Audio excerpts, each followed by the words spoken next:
আসসালামু আলাইকুম প্রিয় দর্শক ভাই ও বোনেরা। আজকে আমি আপনাদের এমন একটি গল্প বলবো যেটা শুনলে আপনার বুকের ভেতরটা কেঁপে উঠবে। এই গল্পটা একজন মানুষের, যে ছিল যুগের সেরা নেককার বান্দা, যার নাম শুনলে মানুষ সম্মানে মাথা নত করত। কিন্তু সেই মানুষটাই একদিন এমন একটা ফাঁদে পড়ল, যে ফাঁদ সে নিজেই তৈরি করেছিল। আর সেই ফাঁদের নাম হল লোভ। তো চলুন শুরু করা যাক। শত শত বছর আগের কথা। আফ্রিকার উত্তর পশ্চিম কোণে সুদূর মরক্কোর এক ছোট্ট গ্রাম। সেই গ্রামে একজন মানুষ বাস করতেন। তার নাম ছিল আল্লামা আবদুল্লাহ। কিন্তু এই নামটা শুধু একটা পরিচয় ছিল না। এই নামটা ছিল একটা উপাধি, একটা সম্মান। এই নামের সাথে জুড়ে ছিল ধার্মিকতা, সততা আর গভীর জ্ঞানের এক বিশাল ইতিহাস। দূর দূরান্ত থেকে মানুষ আসত তার কাছে, শুধুমাত্র একটা সৎ পরামর্শের আশায়, একটা দোয়ার জন্য, একটু সান্ত্বনার জন্য। তিনি ছিলেন যেন জীবন্ত এক ইবাদাতখানা। সময়মতো 5 ওয়াক্ত নামাজ আদায় করতেন, রমজানের রোজা রাখতেন মনের গভীর আগ্রহ নিয়ে, অভাবী মানুষের হাতে দুহাত ভরে খয়রাত দিতেন। তার জীবনের প্রতিটি মুহূর্ত ছিল হালাল রিজিক কামানো আর সর্বদা সত্য বলার প্রতিজ্ঞায় বাঁধা।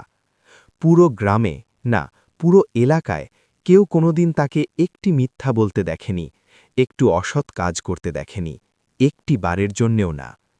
তিনি ছিলেন সেই বিরল মানুষ যার জীবন অন্যদের জন্য প্রেরণা। মানুষ তাকে দেখে ভাবত, এই মানুষটার মতো যদি আমিও হতে পারতাম। কিন্তু প্রিয় দর্শক, জীবনে সবচেয়ে বড় বিপদ কখন আসে জানেন? যখন মানুষ মনে করে, আমি এখন নিরাপদ, আমার আর কিছু হবার নেই। ঠিক সেই মুহূর্তে শয়তান তার সবচেয়ে ধারালো অস্ত্রটা বের করে। আর সেই অস্ত্রের নাম লোভ। একদিন আল্লামা আবদুল্লাহ কোথাও একটা কথা পড়লেন। কথাটা ছিল এমন, যে ব্যক্তি আল্লাহর পথে একটি নেকি করবে, সে দুনিয়াতে 10টি নেকির সওয়াব পাবে, আর পরকালে আখেরাতে 70 গুণ বেশি পুরস্কার পাবে। এটা আখেরাতের পুরস্কারের কথা, আল্লাহর রহমতের কথা। কিন্তু আল্লামা আবদুল্লাহ এই কথাটি পড়ে এমন একটা ভুল বুঝলেন, যে ভুলটা তার জীবনকে সম্পূর্ণ বদলে দেবে। তিনি ভেবে নিলেন, এর মানে হল, যদি আমি একটি সৎকর্ম করি, তাহলে আমাকে দুনিয়াতেই 10 গুণ বেশি টাকা দেওয়া হবে, আর আখেরাতে আলাদাভাবে আরও 70 গুণ বেশি সওয়াব মিলবে। এই চিন্তাটা যখন তার মাথায় এলো, তখন তার হৃদয়ের গভীরে লুকিয়ে থাকা একটা দুর্বলতা জেগে উঠল। সেই দুর্বলতার নাম লোভ। একবার লোভ ঢুকে গেলে মানুষ আর সঠিকভাবে ভাবতে পারে না। আল্লামা আবদুল্লাহ ভাবলেন, ছোট ছোট খয়রাত করে সওয়াবের হিসেব রাখা যায় না, কারণ সামান্য কয়টা টাকা দান করলে সেই 10 গুণও তো বেশি না। তাই তিনি একটা বিশাল সিদ্ধান্ত নিলেন, একবারে সব দান করে দেওয়া হোক, তাহলে দুনিয়াতেই 10 গুণ বেশি ফিরে পাব, আর সেই বিশাল অর্থ দিয়ে বাকি জীবনটা আরামে কাটাব, সাথে আখেরাতেও 70 গুণ সওয়াব তো পাবই। দেখলেন তো শয়তান কিভাবে কাজ করে? সে ধর্মের কথাকেই ব্যবহার করে মানুষকে ফাঁদে ফেলে। সে সরাসরি বলে না পাপ করো, সে বলে আরও বেশি ভালো কাজ করো, কিন্তু এই নিয়তে করো।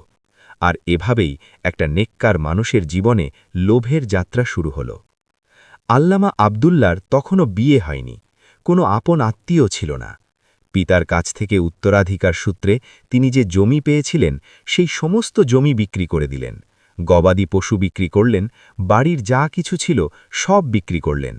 এই বিক্রির মাধ্যমে তার হাতে এলো এক বিশাল অর্থ, আর তিনি সেই অর্থ গরিব দুঃখী মানুষের মধ্যে বিলিয়ে দিতে শুরু করলেন। দূর দূরান্ত থেকে অসহায় মানুষ আসত, ফকির আসত, বিধবা আসত, এতিম আসত, আর তারা প্রচুর পরিমাণে খয়রাত পেয়ে মন থেকে দোয়া দিতে দিতে চলে যেত। আল্লামা আবদুল্লার এই অপূর্ব দানশীলতার খ্যাতি দূর দূরান্ত পর্যন্ত ছড়িয়ে পড়ল। গ্রামের মানুষ তাকে দেখে অবাক হতো, বলতো, এই মানুষটা কি সত্যি পাগল হয়ে গেল, নিজের বাপদাদার জমি বেচে দান করে দিচ্ছে? কিন্তু যখনই কেউ জিজ্ঞেস করত, ভাই এত দান করছেন কেন, তিনি কোনো না কোনো অজুহাত দেখিয়ে প্রসঙ্গ পাল্টে ফেলতেন, আসল কথাটা কাউকে বলতেন না। এখন আল্লামা আবদুল্লার কাছে শুধু একটুখানি টাকা বাকি, শুধু নিজের একান্ত খরচের জন্য। আর তিনি অপেক্ষায় আছেন। প্রতিদিন সকালে উঠে মনে মনে ভাবছেন, আজকে কি আসবে, আজকে কি আমার দানের 10 গুণ ফিরে আসবে? দিন যাচ্ছে, সপ্তাহ যাচ্ছে, মাস যাচ্ছে, কিন্তু একটা পয়সাও আসছে না। ধীরে ধীরে আল্লামা আব্দুল্লাহ হতাশ হতে শুরু করলেন। তার নামাজে আগ্রহ কমে আসল, নেক কাজে মন বসছে না। সারাদিন শুধু চিন্তা, এখন কি হবে, বাকি জীবন কিভাবে কাটাবো, কোনো কাজও জানি না। গ্রামের মানুষ তার এই পরিবর্তন দেখে অবাক হচ্ছিল। যখন কেউ জিজ্ঞেস করত, আপনি নামাজ পড়া কমিয়ে দিলেন কেন, নেক কাজ ছেড়ে দিলেন কেন, তিনি কোনো উত্তর না দিয়ে চুপ হয়ে যেতেন। কারণ উত্তর দেওয়ার মতো কিছু ছিল না তার কাছে। একদিন তার কাছে এক অচেনা লোক এলো। লোকটা বলল, ভাই, আমি আপনার দানশীলতা আর পুণ্যের কথা শুনে অনেক দূর থেকে আসছি, কিন্তু এখানে এসে দেখছি আমি যা শুনেছিলাম সেটা বোধহয় ভুল। আল্লামা আব্দুল্লাহ কথাটা এড়িয়ে গেলেন। কিছুক্ষণ পরে লোকটা চলে গেল, কিন্তু কিছুদিন পরে সে আবার এলো। এইবার তার বেশভূষা একটু আলাদা, লম্বা সাদা দাড়ি, বড় বড় চুল, শরীর রোগা পাতলা কিন্তু লম্বা। সে এসে আবার একই কথা বলতে শুরু করল। আল্লামা আব্দুল্লাহর রাগ নিয়ে বললেন, ভাই, তোমার আর কোনো কাজ নেই? এত লম্বা পথ পেরিয়ে বারবার আমার কাছে আসো কেন? পৃথিবীতে আরও অনেক মানুষ আছে, তাদের নিয়ে যাও। সেই লোকটা, যে নিজের নাম বলল ইবলিস, হেসে বলল, ভাই, আপনি অত্যন্ত নেককার মানুষ ছিলেন, এত নেক যে নিজের বাপদাদার সম্পত্তি বেচে গরিবদের মধ্যে বিলিয়ে দিলেন। সবাই ভেবেছিল আপনি এখন আরও বেশি ইবাদত করবেন, কিন্তু উল্টো আপনার নামাজ কমে গেল। এই রহস্যটা না জেনে আমি শান্ত হতে পারব না। আল্লামা আব্দুল্লাহ চোখ পাকিয়ে বললেন, যদি আমি না জানাতে চাই তো পৃথিবীর কোনো শক্তি আমাকে জানাতে বাধ্য করতে পারবে না। ইবলিস রাগ নিয়ে সেখান থেকে চলে গেল, কিন্তু আল্লামা আব্দুল্লাহর মনে প্রশ্নটা রয়ে গেল, এই লোকটা বারবার আমার কাছে আসছে কেন? প্রিয় দর্শক, এখানেই শয়তানের আসল চাল। শয়তান সরাসরি আক্রমণ করে না, সে প্রথমে কাছে আসে, বিশ্বাস তৈরি করে, আর তারপর ধীরে ধীরে তার জাল বিছায়। আর আল্লামা আব্দুল্লাহ, যিনি এতদিন ছিলেন সবচেয়ে সতর্ক মানুষ, তিনিও বুঝতে পারলেন না যে ফাঁদ তৈরি হয়ে গেছে। একদিন প্রচণ্ড ঝড় বৃষ্টি, আকাশ জুড়ে কালো মেঘ, বজ্রপাতের শব্দে পৃথিবী কেঁপে উঠছে। দিনের বেলাতেই যেন রাত নেমে এসেছে। ঠিক সেই মুহূর্তে আল্লামা আব্দুল্লাহর দরজায় জোরে জোরে ধাক্কা। দরজা খুলে দেখলেন ইবলিস। বৃষ্টিতে সম্পূর্ণ ভিজে গেছে, কাপড় ছেঁড়া, দাড়ি আরও বড় হয়ে গেছে, মুখে কষ্টের ছাপ। আল্লামা আব্দুল্লাহ অবাক হয়ে জিজ্ঞেস করলেন, তুমি এই অবস্থায়?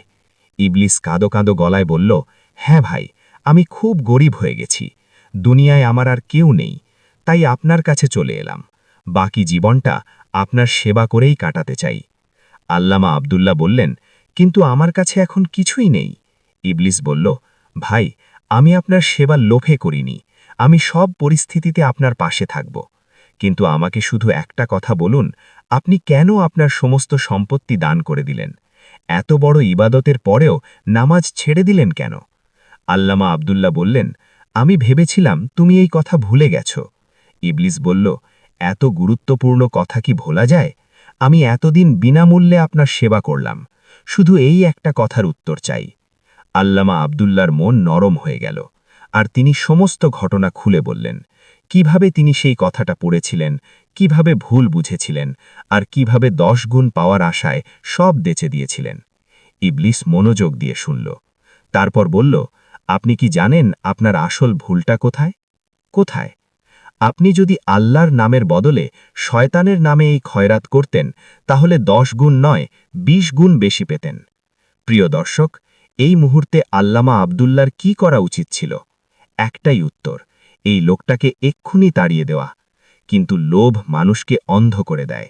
আল্লামা আব্দুল্লাহ চিৎকার করে উঠলেন, হতভাগা, কি বললে? তুমি চলে যাও আমার সামনে থেকে, তুমি তো শয়তানের অনুচর। ইবলিস চলে গেল, কিন্তু সেই বিষের বীজটা লাগিয়ে গেল। সেই রাতে আল্লামা আব্দুল্লাহ ঘুমাতে পারলেন না। 20 গুণ, 20 গুণ, 20 গুণ, এই সংখ্যাটা তার মাথার ভেতরে ঘুরছেই।